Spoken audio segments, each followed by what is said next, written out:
অম্বুবাচীতে আম, কাঁঠাল, আনারস খাওয়ার উপকারিতা কী বা অম্বুবাচী কী ও কেন এই উৎসবটি পালন করা হয়। আমার আজকের ভিডিওটি এই অম্বুবাচী উপলক্ষে।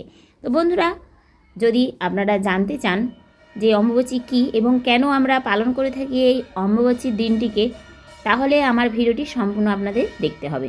অম্বুবাচী, এক কথায় অম্বুবাচী হলো পৃথিবীর ঋতুস্রাবকালীন সময়, অর্থাৎ এই বিশ্ব প্রকৃতিতে প্রতিটি নারীর যেমন প্রতি মাসে ঋতুস্রাব হয়, যার ফলে নারী সন্তান ধারণের জন্য যোগ্য হয়ে ওঠে, তেমনি বছরে একবার করেও পৃথিবী ঋতুস্রাব হয়ে থাকে, এমনটাই অনেকের কল্পনা। এবং এই অম্বুবাচীর পর পৃথিবী হয়ে ওঠে শস্য শ্যামলা। আর এই সময়টা হয় উত্তরায়ণ শেষ করে সূর্যের যখন দক্ষিণায়ন শুরু হয়, ঠিক সেই সময় থেকে পরবর্তী 3 দিন। এই অম্বুবাচীর সময় থেকেই দিন ছোট হতে শুরু করে এবং রাত ধীরে ধীরে বড় হয়।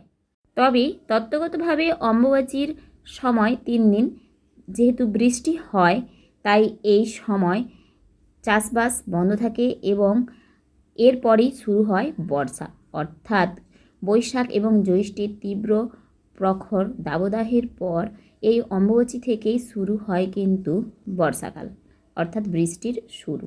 তাই এই সময় চাষবাসও বন্ধ থাকে, কারণ মনে করা হয় নারীদের ঋতুস্রাবের সময় যেমন তাদের কষ্ট হয় বা পরিচ্ছন্ন বা নোংরা থাকে, তাই এই সময় পৃথিবী দেবীকেও কষ্ট দেওয়া উচিত নয়।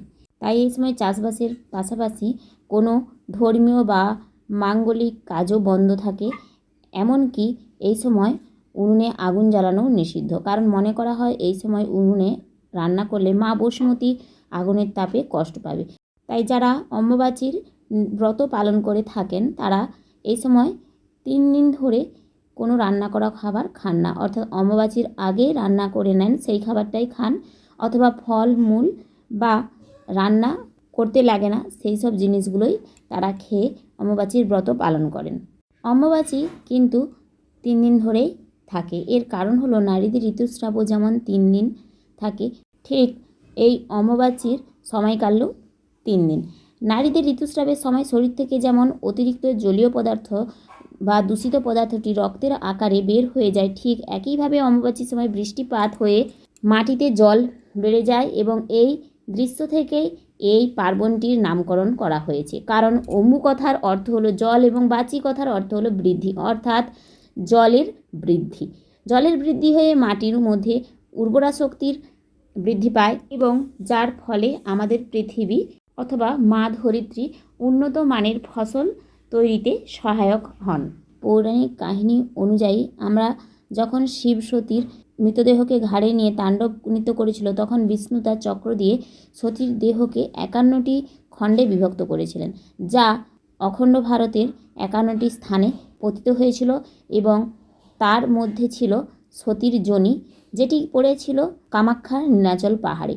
তাই এখানে দেবীর পুজো হয় তার যোনি রূপেই, যে যোনির প্রধান ধর্ম ঋতুস্রাব এবং সন্তান প্রসব। আমরা অনেকেই জানি আসামের নীলাচল পাহাড়ে কামাখ্যা মন্দিরকে কেন্দ্র করে এই অম্বুবাচীর দিন বিরাট উৎসব পালন হয় এবং সেখানে মেলা বসে। এর আসল কারণটাই কিন্তু এটাই। এবার আসি অম্বুবাচীর দিন আম এবং দুধ কেন খাওয়া হয়। ধর্মীয় বা সাংস্কৃতিক প্রথা অনুযায়ী আম এবং দুধ খেলে দেবীর আশীর্বাদ লাভ করা যায়। এছাড়া আম ও দুধ শরীরকে ঠান্ডা রাখতে সাহায্য করে, এতে থাকা পুষ্টিগুণ শরীরে সুস্থ রাখতেও সহায়ক। তবে অনেকেই আবার বলে থাকেন এই দিন দুধ এবং আম একসঙ্গে খেলে দেবী সন্তুষ্ট হন এবং ভক্তদের মনোবাঞ্ছা পূরণ করে থাকেন। আম এবং দুধ শরীরকে শীতল রাখতে সাহায্য করে, আমে থাকা ভিটামিন ও অ্যান্টিঅক্সিডেন্ট রোগ প্রতিরোধে সাহায্য করে। তবে আবার অনেকে মনে করেন যে অম্বুবাচীর সময় থেকে যেহেতু বর্ষার শুরু, তাই প্রচণ্ড বৃষ্টিপাতের ফলে সমগ্র পৃথিবীতে প্রচুর পরিমাণে গাছগাছালিতে ভরে যায় এবং এই এত গাছগাছালির জন্য আমাদের পরিবেশে সাপেরও উপদ্রব বাড়ে। তাই সেই সাপেদের হাত থেকে রক্ষা পাওয়ার জন্য অ্যান্টিঅক্সিডেন্ট হিসাবে আম, দুধ বা আনারস অথবা কাঁঠাল এগুলো খাওয়ার প্রচলন কিন্তু আমাদের গ্রামাঞ্চলে হয়ে থাকে। তাই আমরা কিন্তু একমাত্র এই কারণেই অম্বুবাচীর দিন এগুলি খেয়ে থাকি। আবার অনেকের ধারণা কাঁঠাল, আনারস অথবা আম এগুলির মধ্যে সাপের বিষের অ্যান্টিটিউড থাকে। সত্যি কথা বলতে গ্রামাঞ্চলে আমরাও কিন্তু শুনেছি এই যে আনারসগুলো আমাদের গ্রামাঞ্চলে আম গাছ বা কাঁঠাল গাছের নিচে হয়ে থাকে, এর মধ্যে নাকি বড়া সাপের বিষ থাকে। অর্থাৎ ছোট থেকেই শুনে আসছি আনারস পাকলে নাকি বড়া সাপ আগে ওই আনারসে মুখ দেয়। অর্থাৎ আনারসটা খাওয়ার সময় সেই সাপের বিষ এমনিতেই ওই আনারসের মধ্যে চলে যায়, কাঁঠালের মধ্যেও তাই। তাই সেই অল্প পরিমাণে বিষ যখন আমাদের শরীরে প্রবেশ করে ওই ফলগুলির মাধ্যমে, তখন নাকি আগে থেকেই তৈরি হয়ে যায় বিষধর সাপেদের অ্যান্টিটিউড, আমাদের শরীরের মধ্যেই রোগ প্রতিরোধ ক্ষমতা।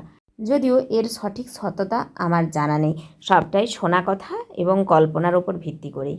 তবে গ্রামাঞ্চলে আরও একটি প্রচলন অবশ্যই রয়েছে, যেমন দশহরার দিন মা মনসার যে পুজো হয় সেখানেও দেয়া হয় 10 রকমের ফল, এবং এই সিজনের ফলগুলোই দেয়া হয়, অর্থাৎ এই বর্ষার সময়ের ফলগুলোই সেখানে দেয়া হয়। আম, কাঁঠাল, আনারস, লিচু, সবেদা, বিভিন্ন রকমের ফল যেগুলো গ্রীষ্ম অথবা বর্ষা মিলিয়ে যেই ফলগুলো পাওয়া যায়। তো বন্ধুরা, আজকের ভিডিওটি কেমন লাগলো অবশ্যই আমাকে জানাবেন। আজ আসি, টাটা।